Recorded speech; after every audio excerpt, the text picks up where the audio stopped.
Hey, welcome to the CMO Whisper Show. I'm your host, Steve Olensky. Part marketing practitioner, part ad agency veteran, part journalist. I was a writer for Forbes for 10 years. I've had so many insightful conversations over the years with business leaders, to athletes, to celebrities, to, of course, CMOs. The only difference now is instead of sharing those insights through written form, I'm doing it this way. My guest this week is Doug Milliken, former Vice President of Marketing Transformation at the Clorox Company. When he was there, he was responsible for the company's brand building and growth capabilities. His experience led to one inescapable conclusion: the performance of an organization is driven largely by its culture. Here's my unbelievably fascinating conversation with Doug Milliken. Welcome to the show, Doug Milliken. Thanks, Steve. My pleasure to be here. Thanks for having me. You are very welcome. And I want to start with something that you told me during one of our calls as we prepared for today. You said that you're a marketer by training, right? But you spent most of your time building people, capabilities, and culture. And that you came to see success happens by focusing on more on the how versus the what. And you believe that companies are obsessed by the what. They focus everyone's energy on goals, outcomes, metrics, and instilling fear in not hitting those targets. That is so true, my God. And that's a bad way to operate, and you're exactly right. And your point about we should be focusing leaders' time on how to create the environment for teams to thrive, and from that, the best outcomes will happen. So I want to expand on the whole difference between the how and the what. And then over your career, how's that kind of come into focus? Yeah, well, I'll tell you a little bit of the backstory that led me, I think, to this philosophy or this observation about we're overly focused and focus people's energy too much on the what versus the how. So I started out my career in traditional brand management at Clorox, which, if people who are familiar with that know, it's really the track towards general management in a consumer company like a Clorox. People in that job want to be general managers and CEOs. And about 6 years into that journey, I had an epiphany and then a panic attack. The epiphany was, oh gosh, I actually don't think I want to do that. I actually think general managers spend less time doing what I am good at and like to do and more time doing what I'm not good at. The panic attack was, oh my God, I'm on the wrong career track. So I had an idea of a role that didn't exist that I pitched to my boss at the time.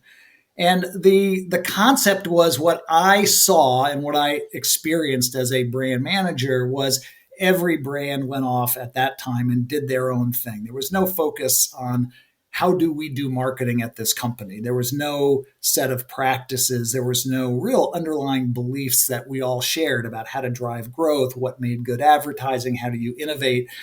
And so they allowed me, I was really fortunate to have a boss who I pitched this idea, and he said, okay, well, why don't we try it?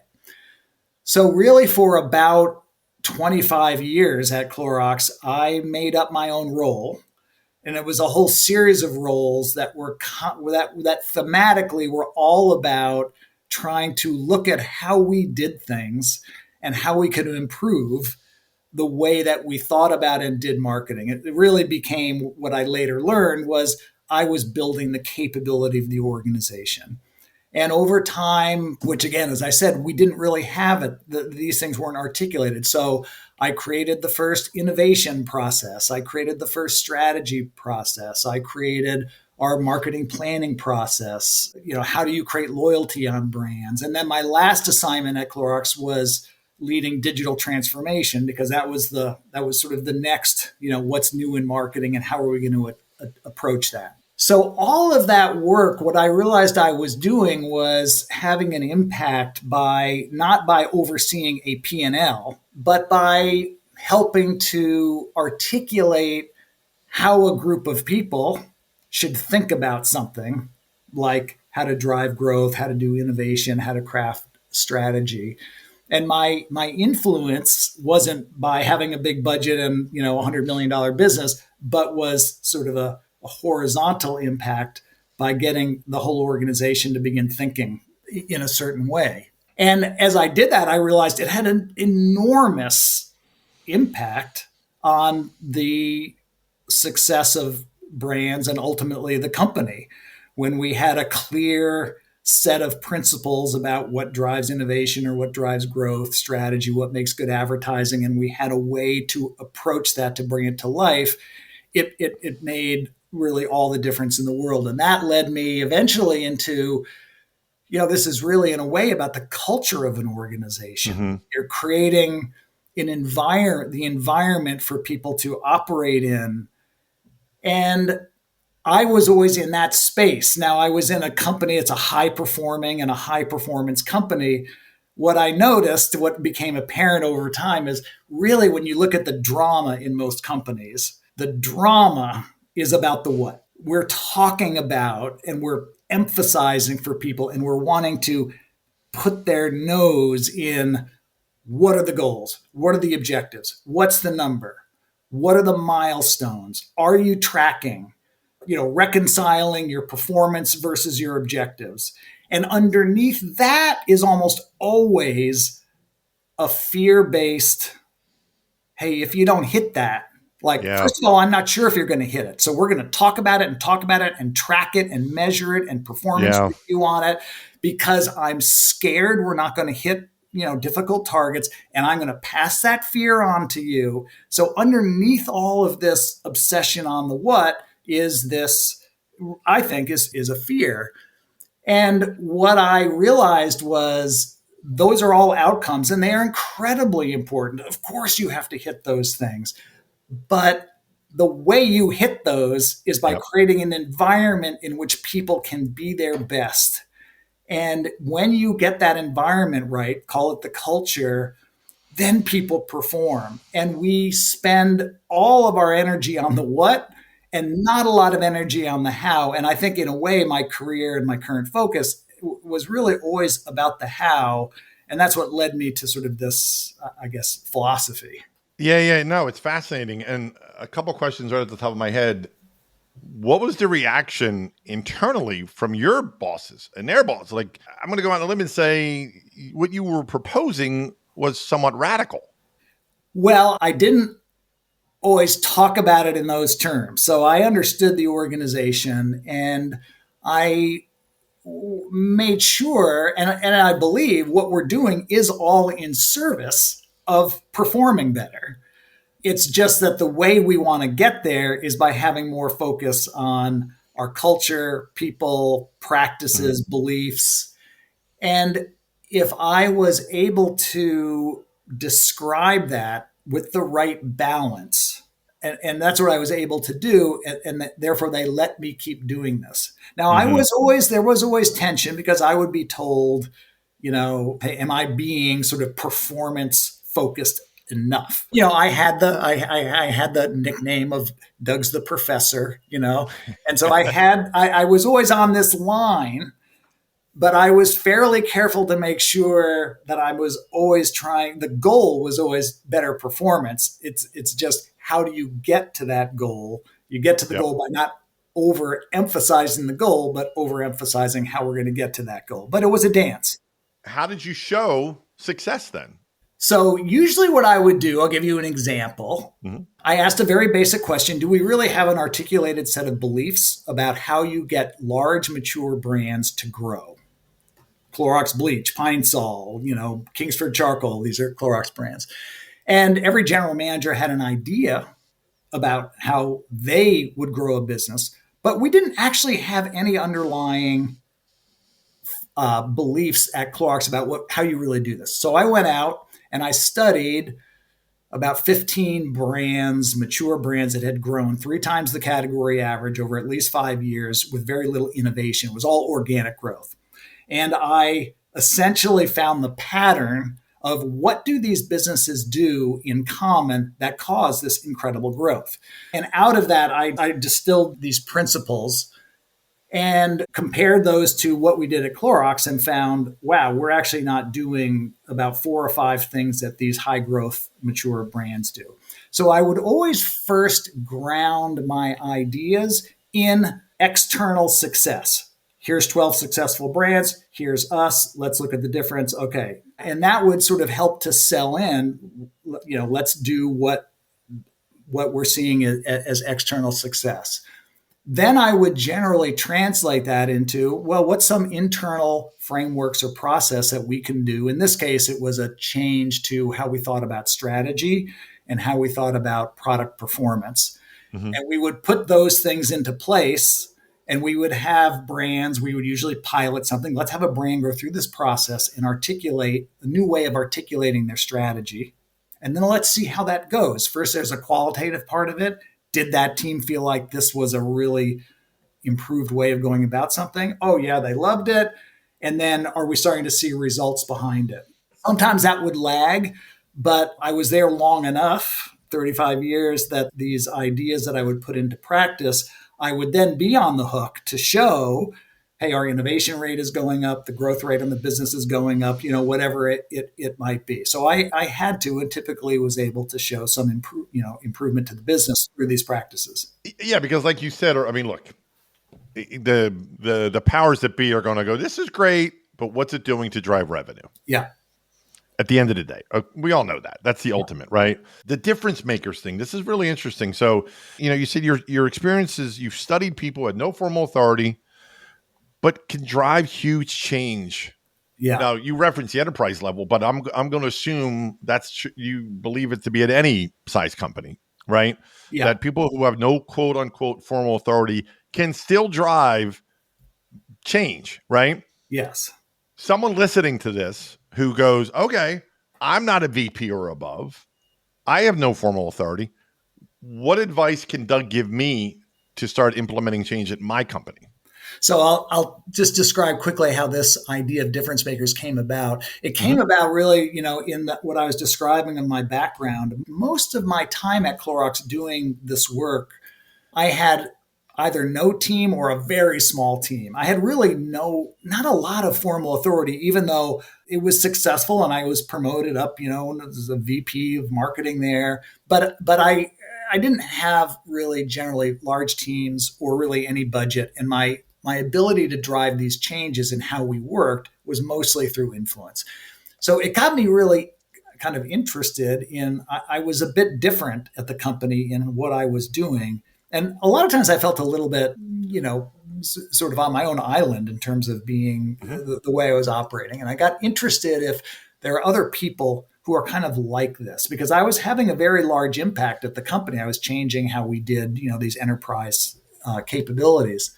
Mm-hmm. So the guy who has since become my business partner, Alistair Creamer, he said, well, you should do something about this, Doug. Like, let's go out, and he agreed to partner with me. Let's go out and see if there are other people like this. In other words, people who had really no formal authority in their organization, junior people, individual contributors, whatever it might be, but who had some kind of really huge impact at the organization level. And we have been studying this for several years now. We've got a sample of a few dozen people like this. And we then, distilled out the common practices. I'll just give you a couple of examples of these people quickly. So one of our favorites is a woman who was a entry-level beat cop in the London police force. She's out on her beat, and she has an insight, which is an effective police officer certainly uses the skills we were taught at the academy. But what I really observe is what really matters is interpersonal skills, because they're in a community on a beat, and it's all about gathering trust, gaining trust among the people who live in that community. And she realized that the police don't recruit for interpersonal skills. And this then led her to an idea, which was essentially to create a Teach for America-like program where they would go to college campuses where there's lots of people with great interpersonal skills. And they would ask them to give a 2-year commitment, come to the police force for 2 years. We'll train you. We'll pay you. You'll get the best leadership experience, you've ever had. Mm-hmm. And in 2 years, you go off. In return, we get this influx of people who have this skill that we can model, and they leave, having a really great and better understanding of policing. So she sold this idea, recruited her first class of about 70 people. all the while she was, doing her police work. And that then expanded to over 100 police locations around the UK. So here's somebody who's early 20s beat cop who changes the entire recruiting paradigm of the London police. So the basic lesson, if you will, is to the interpersonal skills, regardless of really the industry, it's got to be factored in.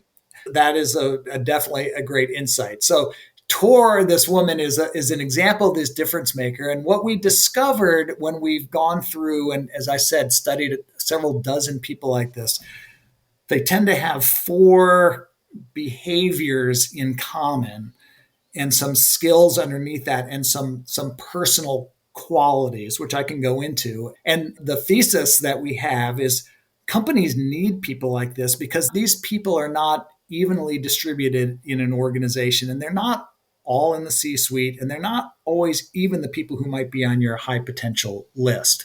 Right. But if you can find people who have these qualities and unleash them, it is a giant, power surge for your organization. And these people, they're somewhat different in they're very purpose driven individuals.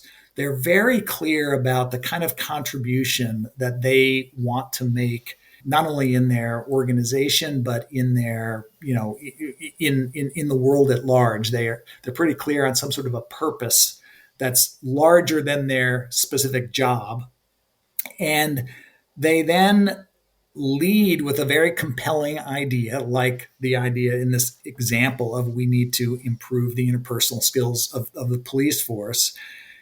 And they then go through, it's almost like what an entrepreneur does. They've got a very start small, build, iterate, prototype because they have no resources. So they move quickly through small iterations until their idea builds and begins to get traction. And then they have a leadership style which is very much about it's about us, not me.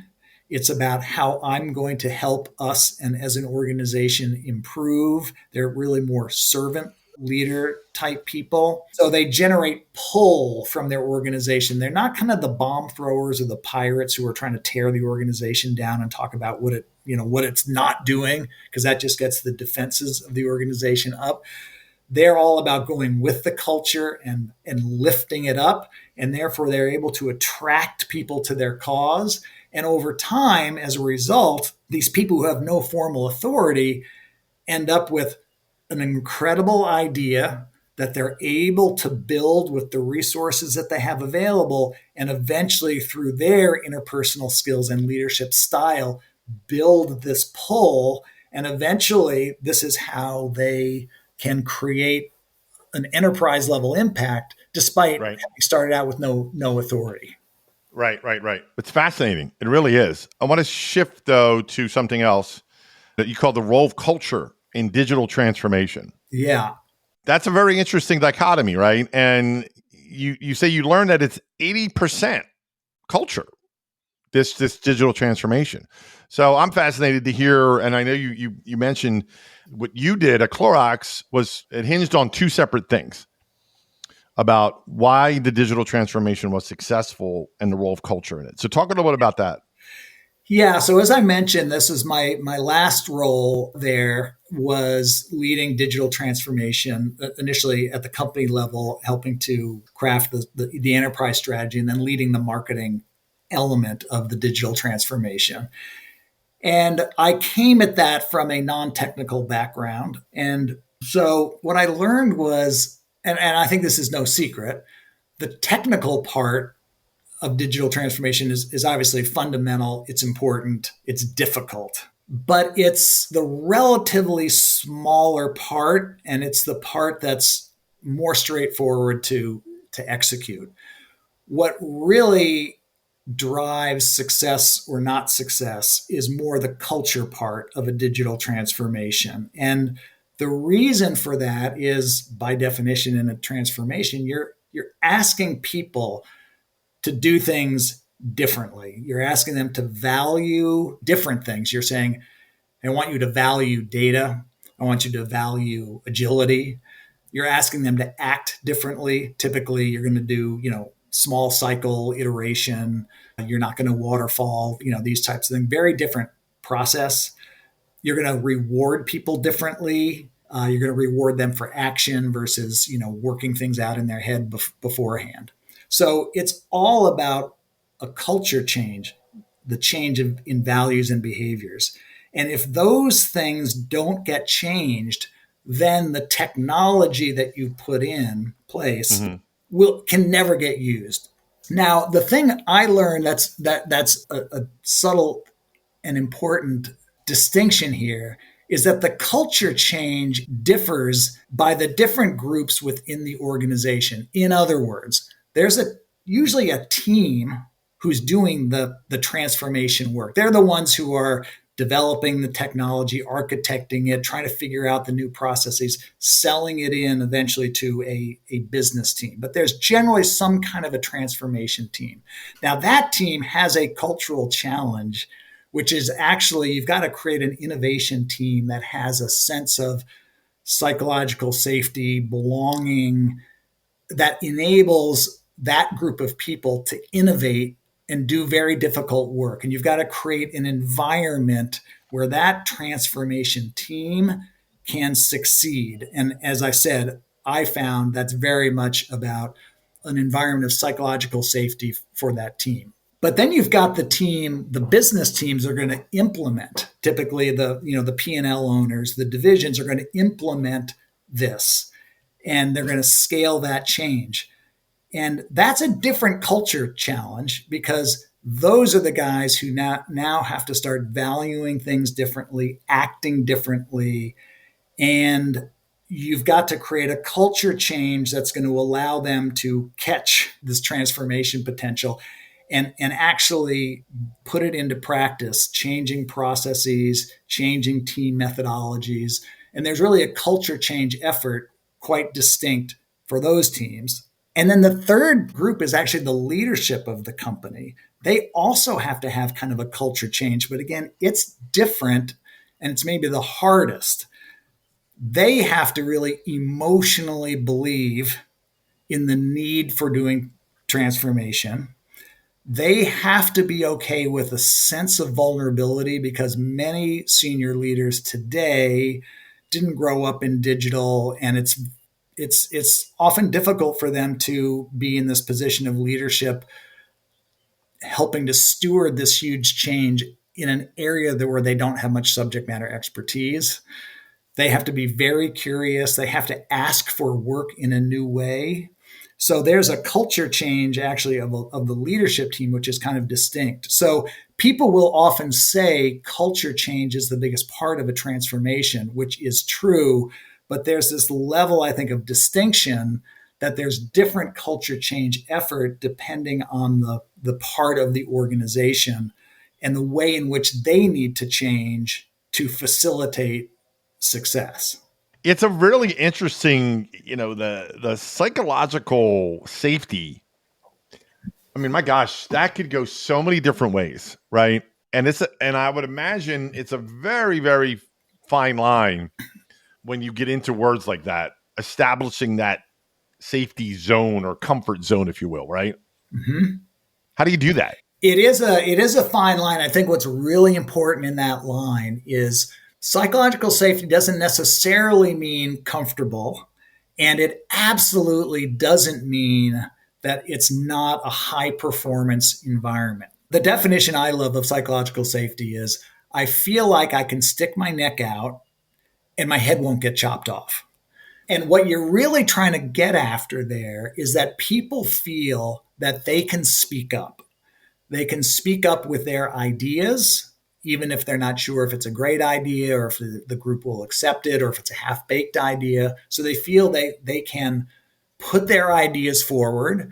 They feel that they can speak out about an idea or something that's happening that they think there's a better way or they don't agree with. So they feel safe to speak out. And this is how it leads to better performance because then you get everybody in that group, regardless of if they're introverts, extroverts, whatever, you get them all to feel like I can speak out and put my ideas forward. That leads to better performance.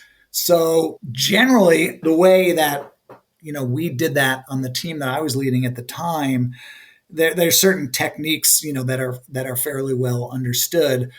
The most important one is actually the modeling of the leader, and the leader showing some vulnerability, the leader showing, I actually don't have all the answers. This was certainly the case for me. I didn't have a lot of background in technology, so I was always asking, sort of the dumb, obvious questions because I literally didn't know.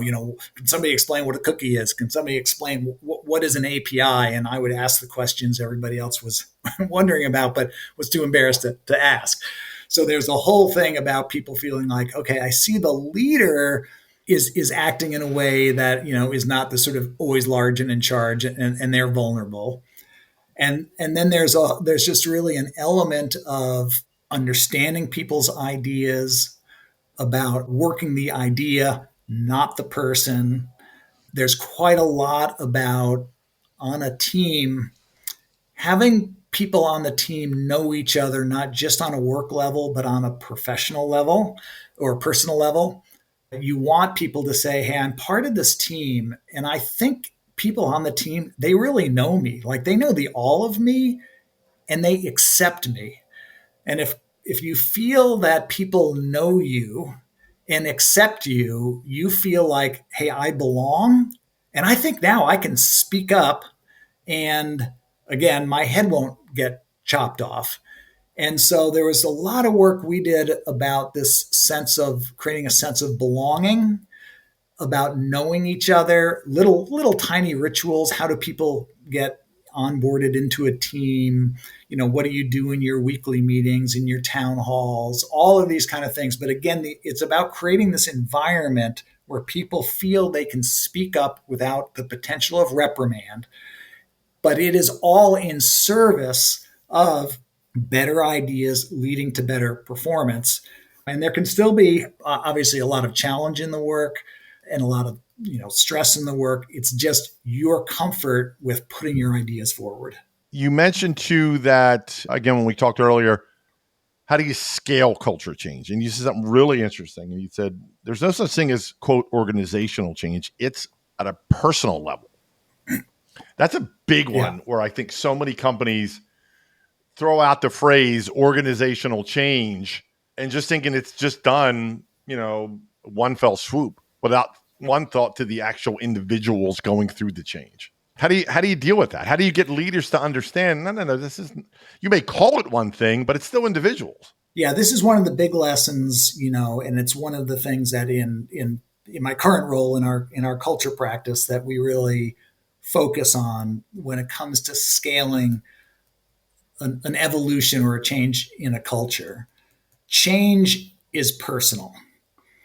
Any change, while it has to happen at an organization level, you want, on balance, an organization to be changing the way it is doing something.